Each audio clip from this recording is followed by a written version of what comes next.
آل اور محمد، اگر کہنا ہو محمد صلی اللہ علیہ وسلم کی آل تو مرکب اضافی آل کا تعلق قائم کیا جا رہا ہے محمد صلی اللہ علیہ وآلہ وسلم سے، الف لام کے بغیر اور اعراب ہلکا، آلن سے بن گیا آلو، اور محمدن چونکہ تنوین والا اسم ہے تو حالت جر میں جائے گا تو اس پہ دو زیر آئیں گی، محمدن، آلو محمدن کا مطلب ہے محمد صلی اللہ علیہ وسلم کی آل، اور اسی طرح آلن اور ابراہیم، اس سے بھی مرکب اضافی الف لام کے بغیر اور اعراب ہلکا، آلن سے آلو بن گیا مضاف، اور ابراہیم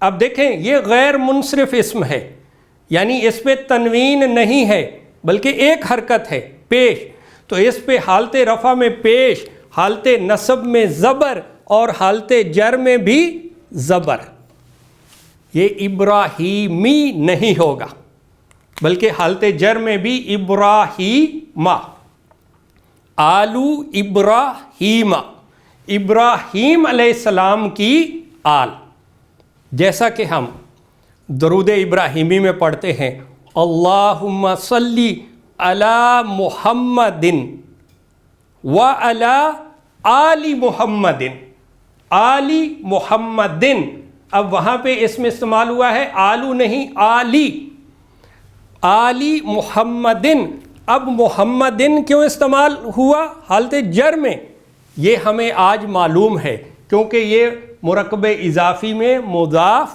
الیہ ہے، لیکن آلی کیوں استعمال ہوا حالت جر میں، یہ انشاءاللہ ہم اپنے اگلے ٹاپک مرکب جاری میں آپ کو بتائیں گے، اور انشاءاللہ وہ بھی اسی طرح واضح ہوگا جس طرح سے آج یہ واضح ہے کہ یہ محمدن سے محمدن کیوں ہوا۔ اللہم صلی، اے اللہ تو رحمت فرما، علی محمدن، محمد صلی اللہ علیہ وآلہ وسلم پر، وعلی آل محمدن، اور محمد صلی اللہ علیہ وآلہ وسلم کی آل پر۔ کیسی رحمت؟ اب مثال دینے کے لیے کما کا مطلب ہے جس طرح، صلیتا تو نے رحمت فرمائی، علی ابراہیم، ابراہیم علیہ السلام پر، وعلی آل ابراہیم، اور ابراہیم علیہ السلام کی آل پر، اور وہاں پہ بھی آلی استعمال ہوا، آلی ابراہیم یعنی حالت جر میں، تو وہ کیوں حالت جر میں گیا؟ یہ حالت جر میں ہے ابراہیمہ، یہ ہمیں پتہ ہے کیونکہ یہ مضاف الیہ ہے، لیکن یہ حالت جر میں آلی کیوں گیا یہ اپنے اگلے ٹاپک میں انشاءاللہ پڑھیں گے۔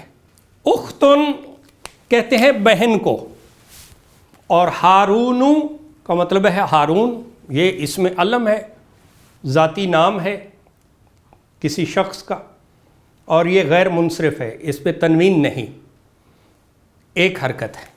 اگر کہنا ہو ہارون کی بہن تو مرکب اضافی اختن سے مضاف الف لام کے بغیر اور اعراب ہلکا، اختو، اور ہارونو سے حالت جر مضاف الیہ، حالت جر میں بھی کسرہ قبول نہیں کرے گا بلکہ زبر کے ساتھ، ہارونا، اب یہ ہارونی نہیں ہوگا، حالت رفع ہارونو، حالت نصب ہارونا، اور حالت جر بھی ہارونا، تو یہ بن گیا اختو ہارونا، ہارون کی بہن۔ قرآن مجید میں استعمال ہوا ہے یہ حضرت مریم کے لیے، یا اخت ہارونا، اختہ ہارونا، وہاں پہ زبر کے ساتھ استعمال ہوا ہے، اختہ یعنی حالت نصب میں، کیوں یہ انشاءاللہ آگے بتائیں گے، اور یہ ہارونا یہ مضاف الیہ حالت جر میں کیونکہ یہ مضاف الیہ ہے۔ اگر کہنا ہو موسیٰ علیہ السلام کی آل تو مرکب اضافی آل ان سے مضاف الف لام کے بغیر اور اعراب ہلکا آلو، اور موسیٰ سے حالت جر اب یہ وہ اسم ہیں جو اس وزن پہ آتے ہیں کہ جن پہ نہ تو تنوین ہوتی ہے اور نہ ایک حرکت پیش. ایسے اسم جو ہیں انہیں کہتے ہیں مبنی اسم. مبنی یہ تینوں حالتوں میں اپنی شکل ایک ہی رکھتے ہیں، یعنی حالت رفع، حالت نصب اور حالت جر. تینوں حالتوں میں ان کی شکل ایسے ہی رہتی ہے، جیسے موسیٰ، عیسیٰ، یحییٰ، زکریا. اور ایک وزن جو ہم نے مؤنث 81 میں پڑھا تھا، کبریٰ، صغریٰ، حسنیٰ، بشریٰ، وسطیٰ، دنیا، علیٰ، وہ وزن یہ غیر منصرف ہے. یہ مبنی اسم ہے، اور ان کو مبنی اس لیے کہا جاتا ہے کہ یہ تینوں اعرابی حالتوں میں اپنی شکل تبدیل نہیں کرتے بلکہ ایک ہی شکل رکھتے ہیں. تو مضاف الف لام کے بغیر اور اعراب ہلکا آلو، اور موسیٰ سے حالت جر بھی موسیٰ. موسیٰ تو یہ ہوگا آلو موسیٰ، موسیٰ علیہ السلام کی آل. لیکن اب ہم کہیں گے کہ یہ اسم موسیٰ حالت جر میں ہے. کیوں؟ کیونکہ اس سے پہلے مضاف آ رہا ہے. آلو الف لام کے بغیر اور اعراب ہلکا. تو اگر یہ مضاف ہے تو پھر یہ موسیٰ اس کا مضاف الیہ ہے، اور مضاف الیہ ہمیشہ حالت جر میں ہے. آلو موسیٰ. ابن کا معنی ہوتا ہے بیٹا، اور آدم علیہ السلام. اگر کہنا ہو آدم کا بیٹا تو مرکب اضافی الف لام کے بغیر اور اعراب ہلکا، مضاف بن گیا ابن سے ابنو. اور آدمو سے حالت جر، چونکہ غیر منصرف اسم ہے، تنوین والا نہیں ہے، ایک حرکت والا ہے، تو یہ حالت جر میں کسرہ قبول نہیں کرے گا بلکہ اس پر زبر آئے گی. ابنو آدمہ کا مطلب ہے آدم علیہ السلام کا بیٹا. اور اگر کہنا ہو آدم علیہ السلام کے بیٹے، ابن سے جمع ہے بنونا.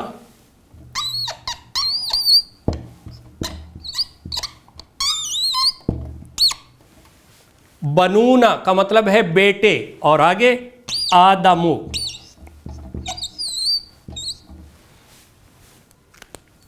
اب اگر کہنا ہو آدم علیہ السلام کے بیٹے تو بنونا سے الف لام کے بغیر اور اعراب ہلکا. اب یہاں پہ اعراب ہلکا کرنے کا کیا طریقہ ہے؟ جو تنوین والا اسم ہے اس کا اعراب ہلکا کرنے کے لیے تو ہم اس کی تنوین ختم کر دیتے ہیں، یعنی 2 حرکات میں سے ایک حرکت ختم کر دی. لیکن یہ جو اونا والے، یہاں پہ یہ قاعدہ ذہن میں رکھیں کہ جو مثنیٰ اسم ہوتے ہیں آنی والے، آنی یعنی کتاب ان سے کتابانی اور ولد ان سے ولدانی، جب ان کا اعراب ہلکا کرنا ہو مضاف بنانے کے لیے تو ان کا جو آخری نون ہے وہ گرا دیتے ہیں. اسی طرح یہ جمع کے سٹائل پہ ہے، جیسے مسلمن سے مسلمون، کافرن سے کافرون، یہ اس وزن پہ ہے. تو اس وزن پہ آنے والے جو اسم ہیں جب انہیں مضاف بناتے ہیں تو ان کا اعراب ہلکا کرنے کے لیے ان کا یہ نون گرا دیتے ہیں. تو یہ بنونا سے بن جائے گا بنو، بنونا سے بنو. اور آدمو سے حالت جر مضاف الیہ آدمہ بن جائے گا بنو آدمہ. اس کا مطلب ہے آدم علیہ السلام کے بیٹے. اور اسی وزن پہ آتا ہے بنو اسرائیل. اسرائیل عبرانی زبان کا لفظ ہے جس کا معنی ہے اللہ کا بندہ، بالکل ایسے جیسے عربی میں ہے عبداللہ، اللہ کا بندہ. تو اسرائیل کا معنی ہے اللہ کا بندہ. اور یہ حضرت یعقوب علیہ السلام کا ٹائٹل تھا، انہیں یہ نام دیا گیا تھا۔ یعقوب علیہ السلام جو حضرت اسحاق علیہ السلام کے بیٹے تھے، حضرت اسماعیل علیہ السلام کے بھتیجے تھے، اور یعقوب علیہ السلام کے ہم جانتے ہیں کہ 12 بیٹے تھے، جن میں سے ایک حضرت یوسف علیہ السلام تھے۔ تو یہ اسرائیل حضرت یعقوب علیہ السلام کا ٹائٹل تھا، اللہ کا بندہ۔ اور بنو اسرائیل کا مطلب ہے اسرائیل کے بیٹے، اسرائیل کے بیٹے، یعنی یعقوب علیہ السلام کے جو 12 بیٹے تھے اور ان کی اولاد، ان سب کو کہا جاتا ہے بنو اسرائیل۔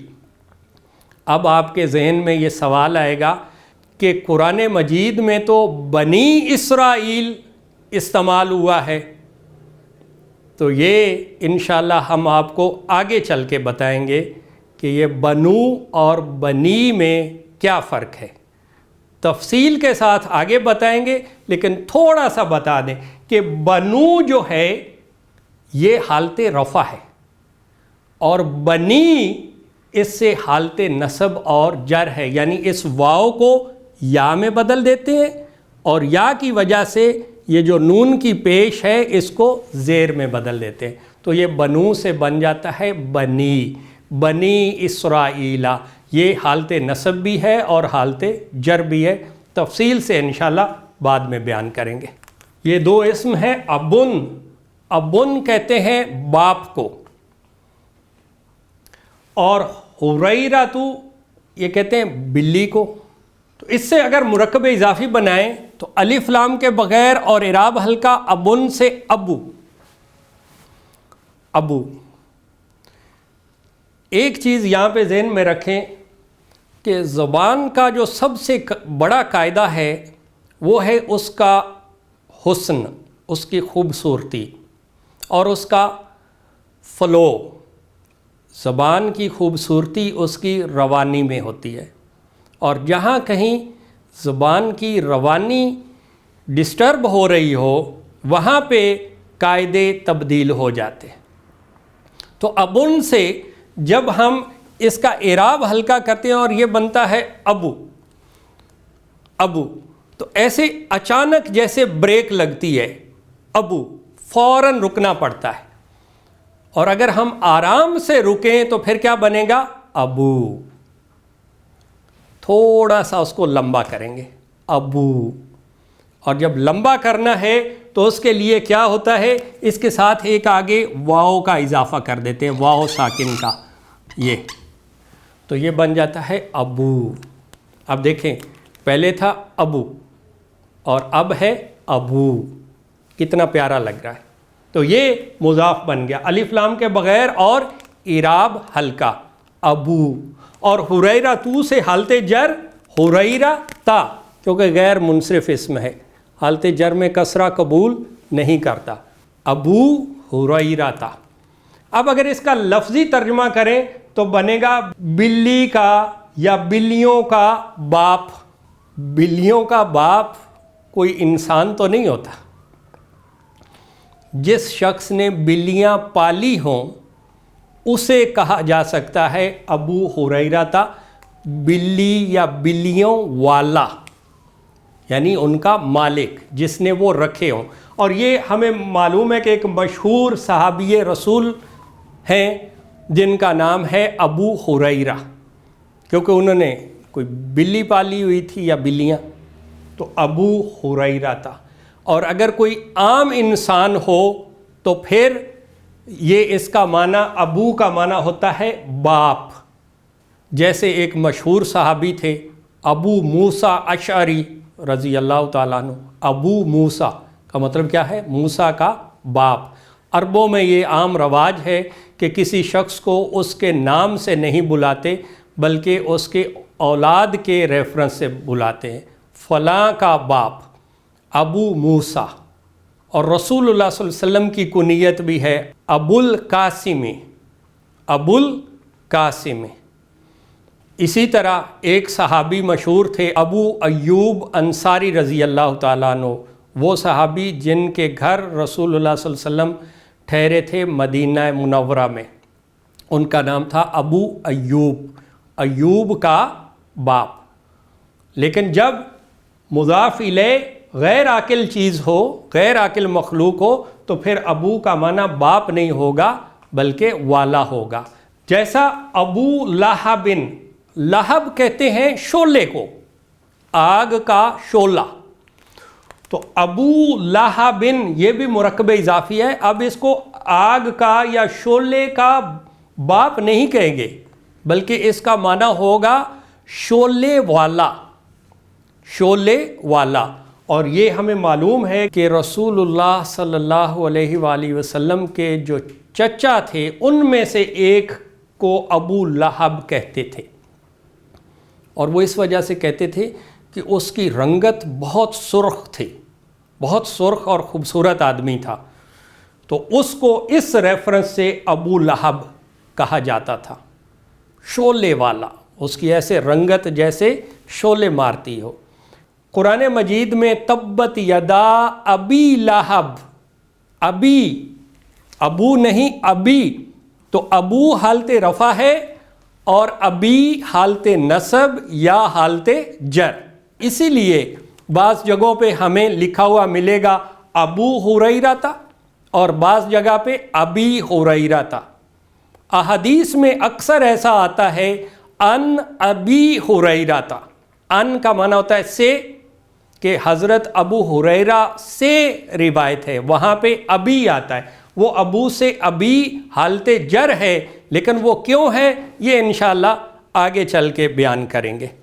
ناظرین، اسی طرح کچھ اسم ایسے ہیں جو ہمیشہ اپنے ساتھ ملنے والے اسم کو حالت جر دیتے ہیں، یعنی خود مضاف بنتے ہیں اور اس اسم کو اپنا مضاف الیہ بناتے ہیں۔ جیسے یہ ہے کلن اور یہ ہے شیئن، اگر کہنا ہو ہر چیز، ہر شے، تو یہ کلن مضاف بنتا ہے اور شیئن کو اپنا مضاف الیہ بناتا ہے۔ کلن سے الف لام کے بغیر اور اعراب ہلکا کلو، اور شیئن سے حالت جر ہوگی شیئن، کلو شیئن کا مطلب ہے ہر چیز۔ جیسے ہے ان اللہ علی کل شیء قدیر، علی کل شیء، تو وہاں کلی حالت جر میں استعمال ہوا ہے، کیوں آگے چل کے بتائیں گے۔ کلو نفس کا مطلب ہے ہر شخص، ہر جان۔ ذو کا معنی ہوتا ہے والا، اگر کہنا ہو فضل والا، فضل والا، تو ذو الف لام کے بغیر اور اعراب ہلکا، اس پہ پہلے ہی تنوین نہیں ہے، اس کا اعراب پہلے ہی ہلکا ہے، تو فضلن کو یہ حالت جر دے دے گا تو بن جائے گا فضلن۔ ذو فضلن کا مطلب ہے فضل والا یا فضل کرنے والا، اور یہ ذو کی مؤنث ہوتی ہے ذاتو، اور اگر کہنا ہو کہ فضل والی تو پھر ہوگا ذات فضلن، فضل والی، ذو فضلن فضل والا، اور ذات فضلن کا مطلب ہے فضل والی۔ ذو قوت متین، یہ بھی مرکب اضافی ہے کہ مضبوط قوت والا۔ کرن کا معنی ہے زمانہ، یا کرن کا معنی ہے سینگ، اور اگر اس سے مثنیٰ بنانا ہو، کہنا ہو دو زمانے یا دو سینگ، تو کرنن سے بن جائے گا کرنانی، آخری حرف کو فتحہ دیا اور اس کے بعد آنی کا اضافہ کر دیا۔ کرنانی کا مطلب ہے دو زمانے یا دو ملک یا دو سینگ، اور اگر کہنا ہو کہ دو سینگوں والا یا دو سلطنتوں والا، تو اس سے پہلے ذو لگا دیں گے، ذو مضاف الف لام کے بغیر اور اعراب ہلکا ذو، اور کرنانی سے حالت جر، الف کو بدل دیا یا ساکن میں تو بن گیا قرنینی، اور اگر معرفہ کیا تو الف لام آ گیا اس پہ تو یہ بن گیا ذوالقرنین۔ قرآن مجید میں ذکر ہے ایک بادشاہ کا، ذوالقرنین کا مطلب ہے دو سلطنتوں والا، کہ اس کی مشرق سے لے کر مغرب تک سلطنت تھی، حکومت تھی۔ لہبن کا مطلب ہے شعلہ، اور اگر کہنا ہو شعلے والی، ہم نے پہلے دیکھا زو کا معنی ہوتا ہے والا، اور اس سے مؤنث ہوتی ہے ذاتو، والی، الف لام کے بغیر اور اعراب ہلکا، ذاتو، اور لہبن سے حالت جر لہبن، ذاتو لہبن، شعلے والی، یہ آگ کی بات ہو رہی ہے۔ اسی طرح کچھ اور اسم بھی ہیں جو ہمیشہ مرکب اضافی کی کنسٹرکشن بناتے ہیں۔ مثلا عندہ، عندہ کا معنی ہوتا ہے پاس، تو عند اللہ کا مطلب ہے اللہ کے پاس، اللہ کے ہاں۔ ایک اسم ہے مع، مع کا معنی ہوتا ہے کے ساتھ، تو مع اللہ، اللہ کے ساتھ۔ ان اللہ مع الصابرین، مع الصابرین کا مطلب ہے صبر کرنے والوں کے ساتھ، صابرون سے جمع صابرونا، اور اس سے حالت جر صابرینا، مع الصابرین، صبر کرنے والوں کے ساتھ۔ دونا کا معنی ہوتا ہے علاوہ، تو دون اللہ کا مطلب ہے اللہ کے سوا۔ اسی طرح ایک اسم ہے بینا، بینا کا معنی ہوتا ہے بیچ، درمیان، تو اس سے مرکب اضافی بین السماء والارض، آسمان اور زمین کے درمیان۔ تو ناظرین، اس کے ساتھ ہی ہمارا آج کا لیکچر بھی مکمل ہوا۔ اپنے آئندہ لیکچر میں انشاءاللہ ہم مرکب اضافی کی آگے مزید تفصیل بیان کریں گے، کیونکہ یہ بہت اہم مرکب ہے جو قرآن مجید میں بہت کثرت سے استعمال ہوا ہے، اور اس کی مختلف شکلیں ہیں۔ بارک اللہ لنا ولکم فی القرآن العظیم ونفعنا وإیاکم بالآیات والذکر الحکیم۔